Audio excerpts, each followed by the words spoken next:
we go. Super sweet sweet corn. And next to it, a bag by another brand of super sweet sweet corn. And look here, garden peas and super sweet sweet corn. Over the last few years, I've been searching high and low in supermarket freezer aisles for sweet corn, just regular sweet corn like I ate as a child. But all I ever seem to find is this super sweet corn. So what is it? And whatever happened to standard sweet corn? This is The Food Chain from the BBC World Service, and I'm Ruth Alexander. This week, finding out how and why sweet corn got so much sweeter, and how this super sweet corn cornered the market. As I've been discovering, it's a tale that reveals a lot of changes taking place in the fruit and veg aisles that you might not have noticed.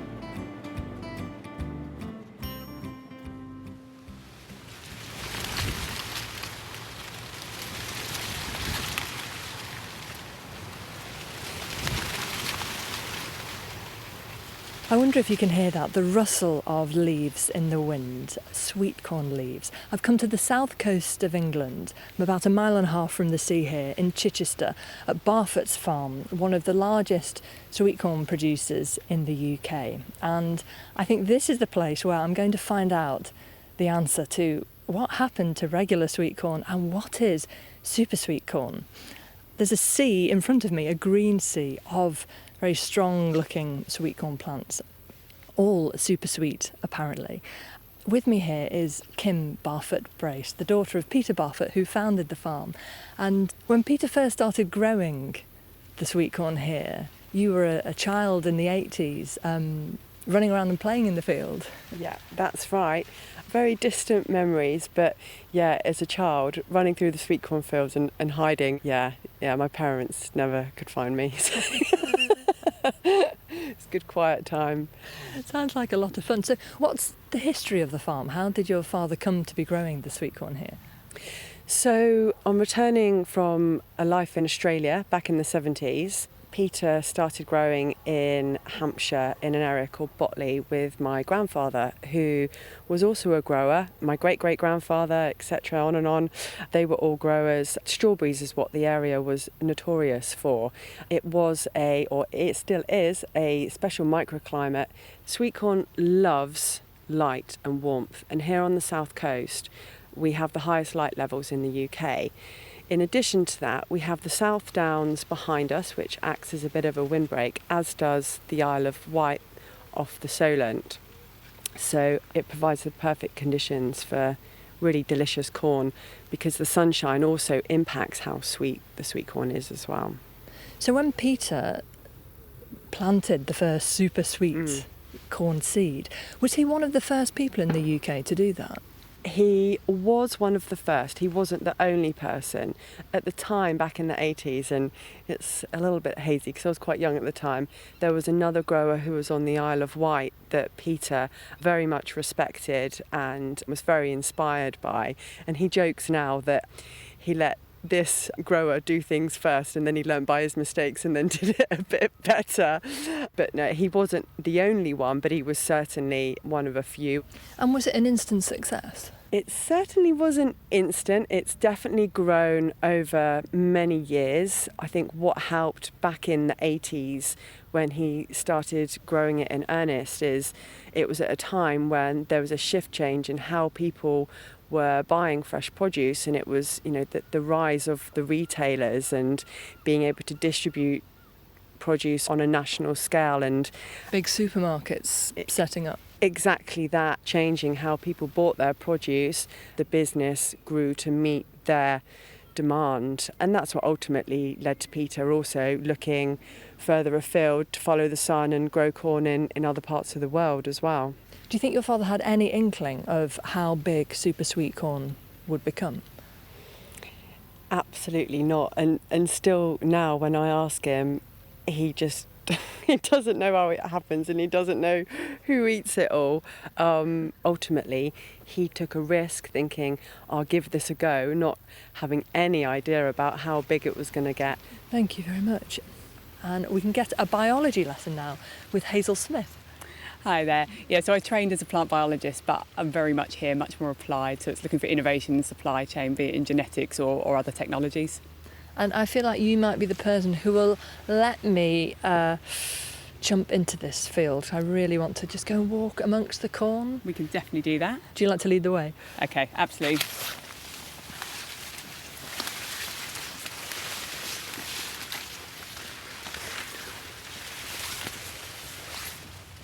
It's almost as tall as us, and we're tall. Gosh, looking ahead, it seems to go on for miles, this field. How did older varieties of sweet corn, how did they differ to this super sweet corn we're walking past? So you would, if you speak to people, and people who have grown sweet corn for a long time, and the breeders, you would say there were kind of three big tranches of different sweet corn types, as it were. The first ones were called sugary sweet corns, but people who had it would describe it as a step up from maize. Really not very sweet at all, but some sweetness starting to come in. And then you move to what we would call sugar enhanced. So they were sweeter, but they, in the same way as the original sugaries, would lose that sweetness. It would convert to starch, so they didn't have a great shelf life. The types that we generally have now, the kind of really big ones that exploded, they came back in the 70s and really exploded into the 80s. They have 3 to 8 times the sweetness of those original types, so much, much sweeter. But as a consumer, you probably don't notice because it takes so long to get the new varieties, and now they're all like that. Even for canning and processing. So canning, you used to add sugar, and now you don't need to because you've got it inherently in those sweet corn types. Ah, I didn't know that. So if we just stop at this particularly fine example of a sweet corn. Some of these are at the height of our head. When will they be ready to harvest? We in the UK are behind because of this lovely weather we've been having in July. A lot of rain. So we're probably at the end of next week. We'll probably start harvesting beginning of next week on the Isle of Wight, where we have the most sun, and then this will start to follow.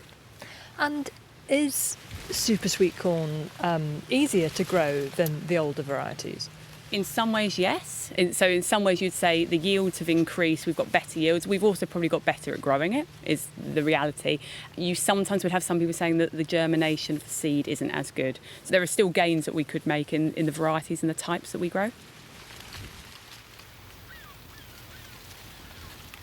can hear the seagulls now, giving a clue as to how close to the sea we are. We are very close to the sea. But also joining us, as we hear the seagulls in the background, is Julian Marks, the CEO of the farm. The English Channel effectively sort of provides a radiator for us right the way through from the spring. It just maintains that temperature a little bit warmer than north of the Downs.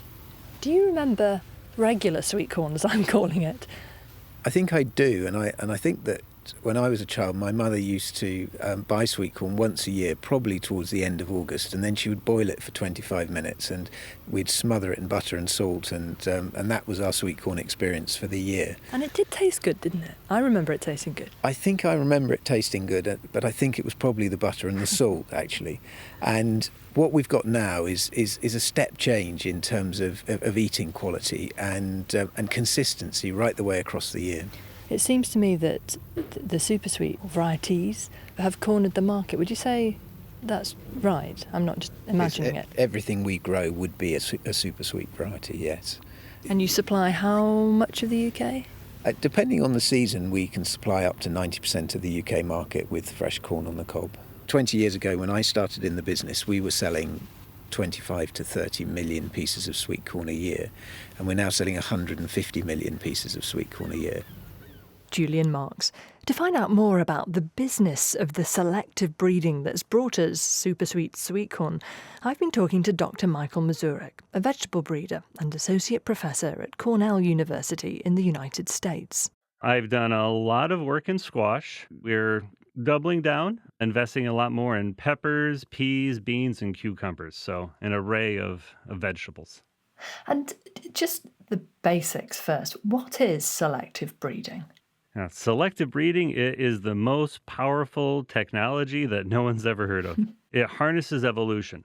So we look through diversity, find plants we wish to combine their characteristics. A cross-pollination puts all of that diversity in dynamic state. And then there's various approaches to pick the best and then repeat the process and continuing to improve and change. So it's evolution, but it's targeted toward what humans would like to get out of the process. So, which characteristics tend to be selected? You have to keep in mind how a crop is going to go from seed to table. You want to select for cultivars that germinate well. You want them to be high yielding and disease resistant so the grower can get a good harvest. For the processors, distributors, they'll probably be looking for uniformity, shelf life. Uniform size comes in way more than you might think. Whenever something has to fit in boxes, that becomes a surprising driver of what people look for. And then for the consumer, you want things to be, tasty, acceptable, affordable. Increasingly, we look for things that are unfortunately a little undifferentiated, indistinguishable. And it's a system of kind of interchangeable veg where the consumer doesn't really see all the different breeds and approaches, everything that's going on to give them that 365-day red bell pepper, and that's throughout the produce section. So it's a very powerful way of making vegetables quite boring. It can be. I think it is tended to be, indeed. How often does that mean sweeter? And I've been learning about how sweet corn has been getting sweeter over the past century.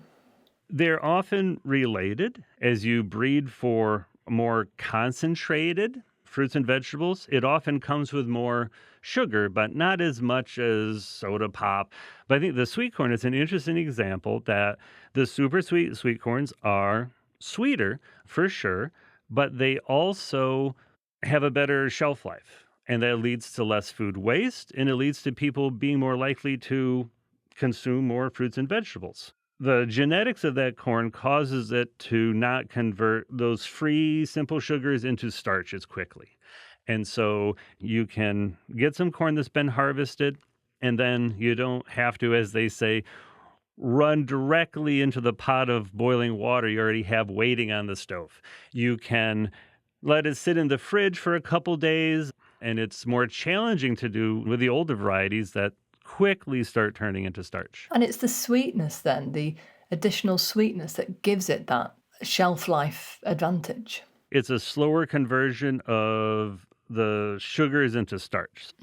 With many of these vegetables, you can't have it all the time. We have a saying, you can have something cheap, fast, or well done, and you can pick two of them. So in plant breeding, we have to set priorities. We can't have that perfect crop every time.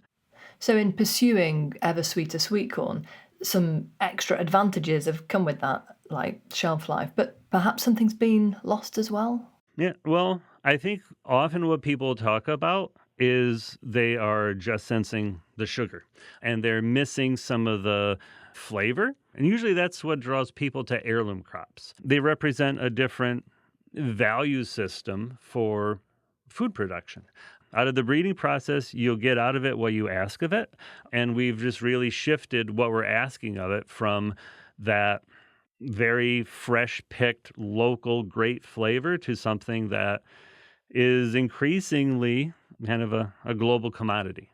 Have other vegetables been getting sweeter? Oh, I think most of, many of them. In the butternut squash, we do breed for them to be sweeter. We make them smaller as well. We're concentrating them. We're removing a lot of the water. So we see everything become much more concentrated. So the carotenoids are concentrated, important antioxidants in our diet. A lot of the fiber, which is good to have in our digestive system, those compounds is concentrated. The sugar does increase as well.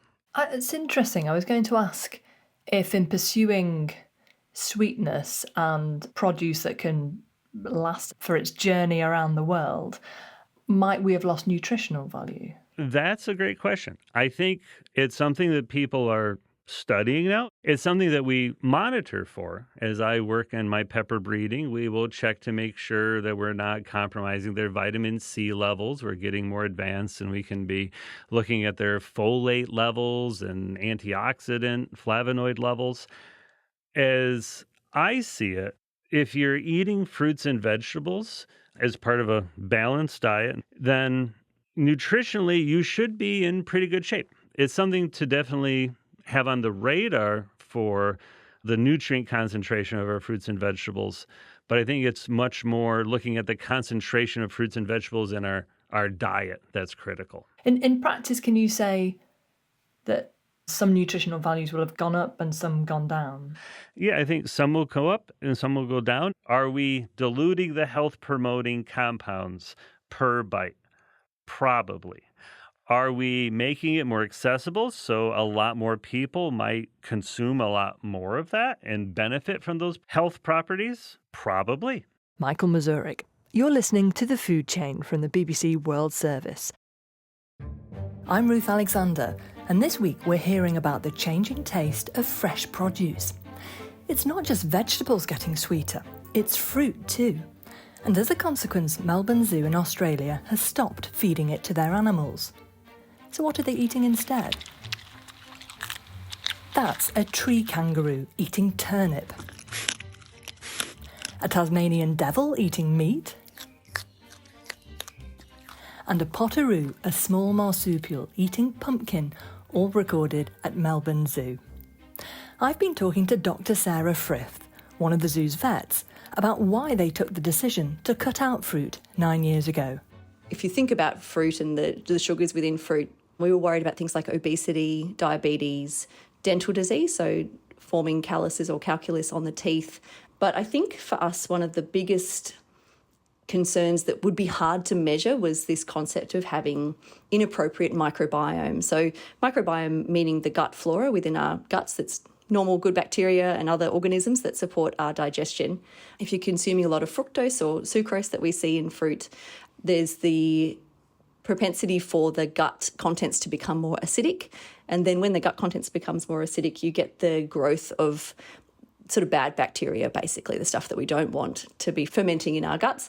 And so we tend to see those bad bacteria produce more acid and you get more of an acidic state within the gut.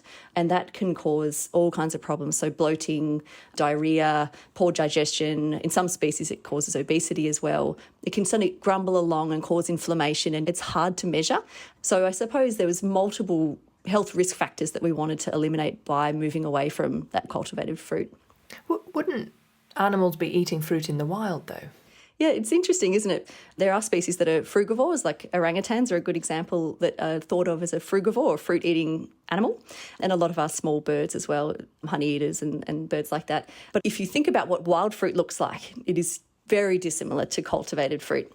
So obviously cultivated fruit has been grown to suit a human palate. So over time, there's been that selection towards very high sugar, fructose usually, fruits and low fibre, which is exactly the complete opposite of what we would see in wild fruit. So wild fruit, we would tend to see very high fibre, very low sugar, something more like an eggplant. So we think of an eggplant as a perfect fruit for an animal like an orangutan that should have fruit in the wild, but they would never encounter something like an apple or a grape. So we certainly do use fruits, but it's typically things like cucumbers or zucchinis or eggplants, those things that are higher in fibre and very low in sugar, much more like a wild type fruit.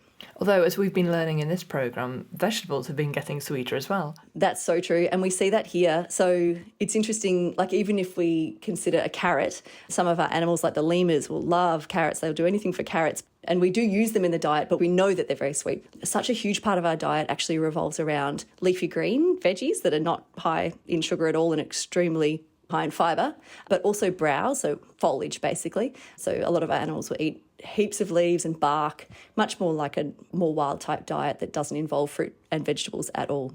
How easy was it to make the change? I mean, were the orangutans cool with not having bananas? Definitely our nutritionist warned us at the time that sugar in fruit is so addictive, right? And animals loved it. And so there's always the risk of withdrawal symptoms. It is certainly an addictive thing.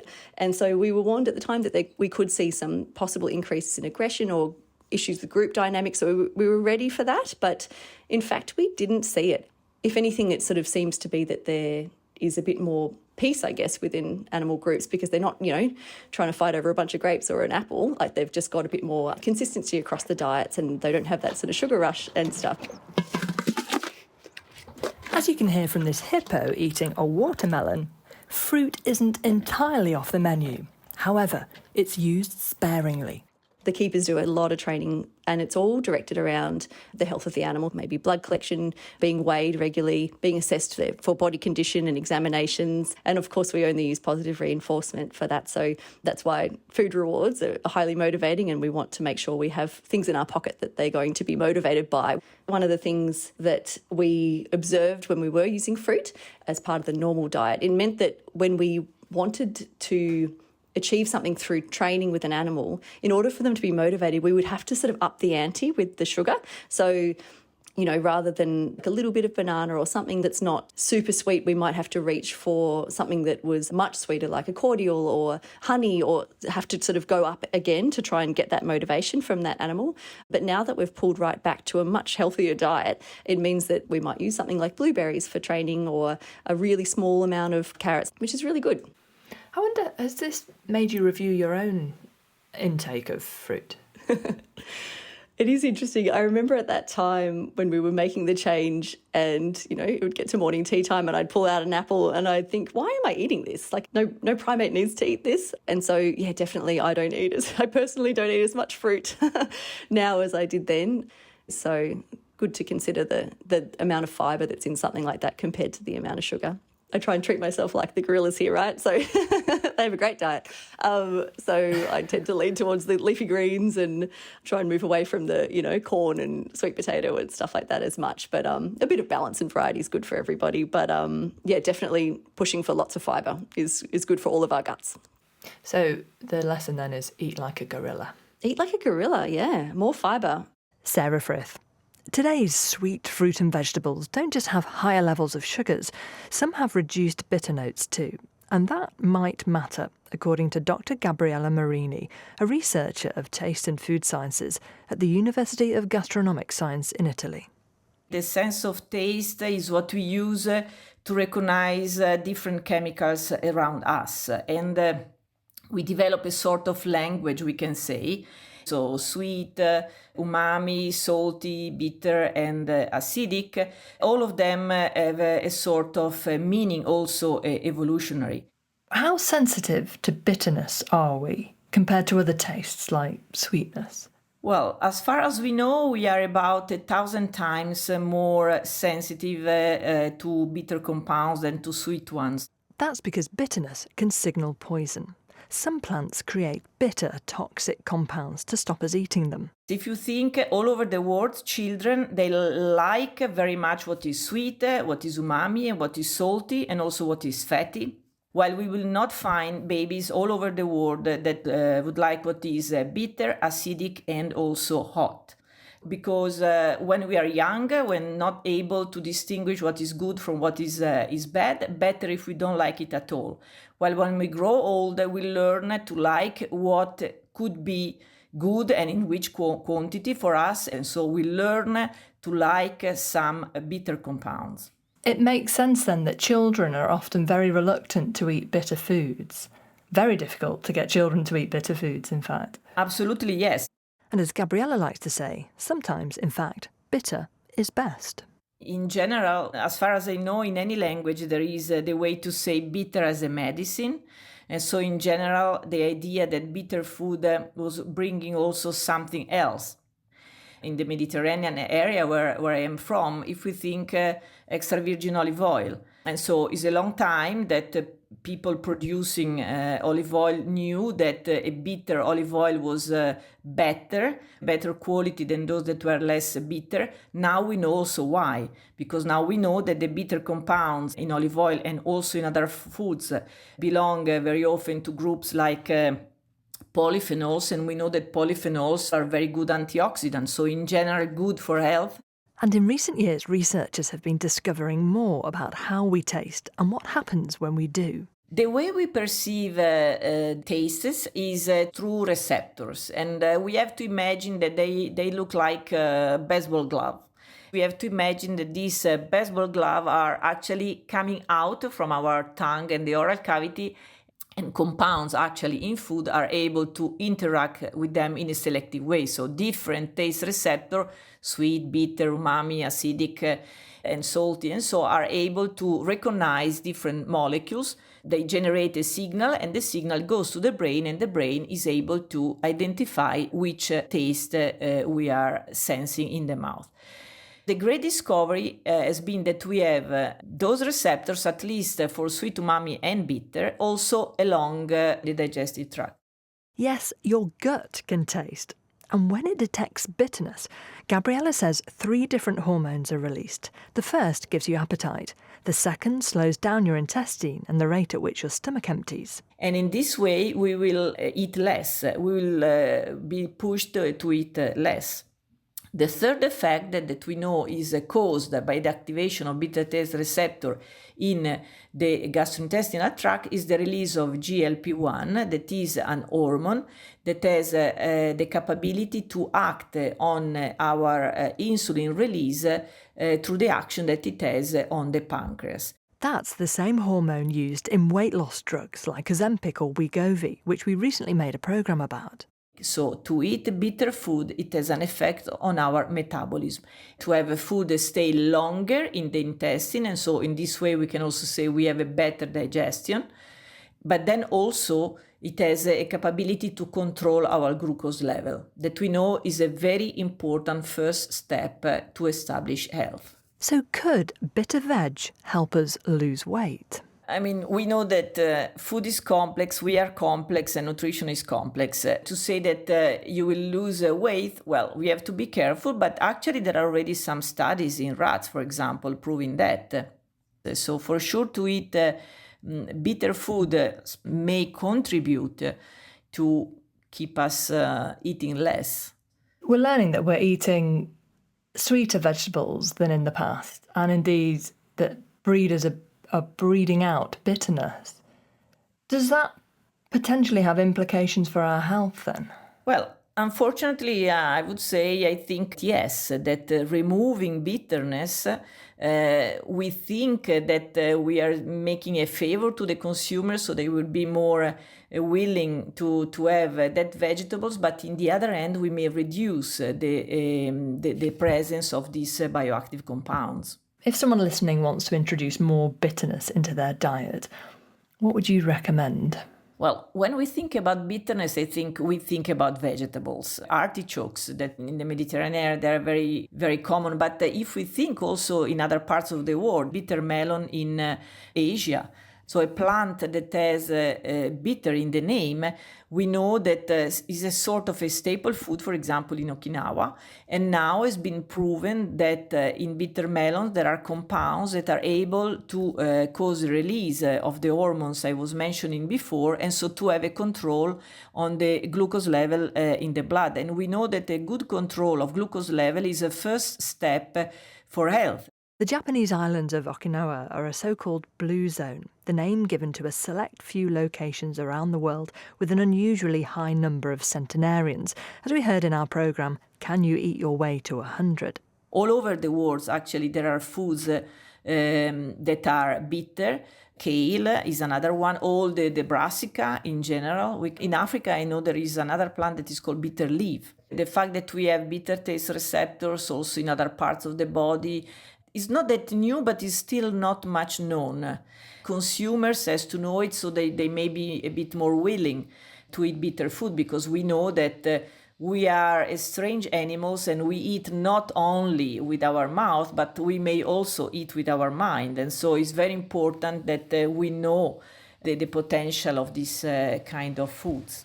Gabriella Marini. How sweet are fruit and vegetables going to get? Back in the field of super sweet corn, I wondered aloud to plant geneticist Hazel Smith. Is it likely that sweet corn will get even sweeter in time? It's an interesting one, isn't it? We actually have trialled some other varieties that are sweeter, and it's quite polarising, of actually sometimes it becomes too sweet and too almost like a fruit, and actually where's that balance? And these are quite long periods of time, you know, we're talking about a century of breeding at the moment. To go from that kind of original, slightly sweet maize all the way through to, say, at the maximum 8 times the sweetness now. That's a long period for people's taste to adapt to it. I mean, I wonder, I've been presuming that what I was eating as a child was one of the older varieties, but maybe I was eating super sweet corn back then. Maybe I have been eating that all along and I just didn't realise. And even within the super sweet corns, there's still been improvements within that. They have continued to be developed throughout that time, but they came about in the 70s and then became very big and very widely grown, the dominant crop type in the 80s. Oh, right, because in the 80s, when I was a child, we were eating frozen sweet corn at home. And I remember having my first corn on the cob at a friend's house, lots of butter on it, it was delicious. That will have been probably late 80s, so that probably will have been super sweet corn. Yeah, quite likely that was what you were eating all along.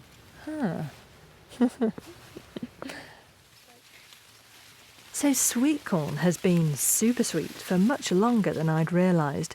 It was just less likely to be labelled as such in the 1980s. That stroke of marketing genius must have come later. There's definitely something very enjoyable about walking through a field of corn. Crops, aren't they? And something you don't get to do very often at all. Thanks to Hazel Smith, Julian Marks and Kim Barfoot-Brace on the farm, Sarah Frith in Australia, Michael Mazurek in the US and Gabriella Marini in Italy. Do let us know what you think about the show. You can email thefoodchain@bbc.co.uk. You might also like to listen to the episode we made called How to Invent an Apple. Find it wherever you get your podcasts from.